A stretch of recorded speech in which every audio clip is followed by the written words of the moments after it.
Meanwhile, President Biden is expressing frustration with the Israeli Prime Minister over the pace of humanitarian pauses in Gaza. Speaking to reporters Thursday, the president said he asked for longer pauses and that it took Prime Minister Netanyahu too long to meet his request to temporarily stop the fighting. Let's bring in White House correspondent Karen Travers for more on that. Karen, the White House says Israel told them that they are formalizing and expanding humanitarian pauses in Gaza. So what are they hoping to see there?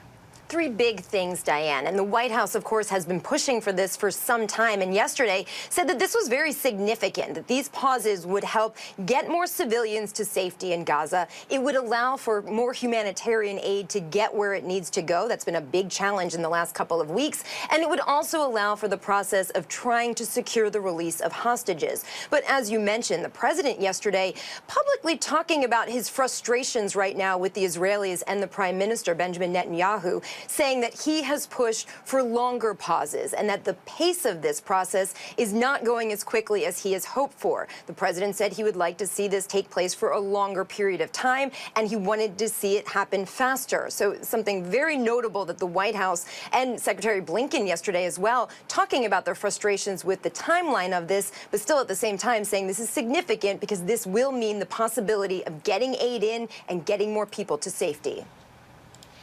And Israel is downplaying these pauses, Karen, saying that it's not a shift. So it sounds like we're hearing different messages from Israel and Washington on this. Why is that? Yeah, this was very quickly after the White House announced these 4-hour daily pauses. The Israelis came out and said, we're already doing this. This is something already taking place. The White House response to that was, well, this is actually part of an expanded effort right now. It seemed like the Israeli response right there was almost aimed at the criticism that they were getting, that this wasn't happening quickly enough and it wasn't long enough, trying to say, yes, they've actually been doing this.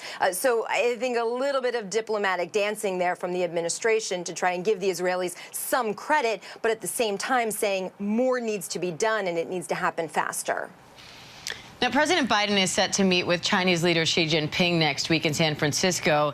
It'll be the first time they meet in a year. Karen, what are you watching for there?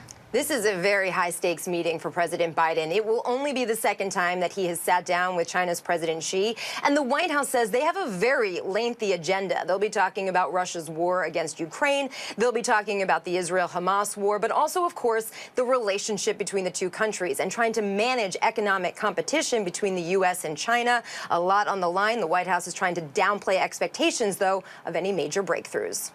All right, our White House correspondent, Karen Travers. Karen, thank you.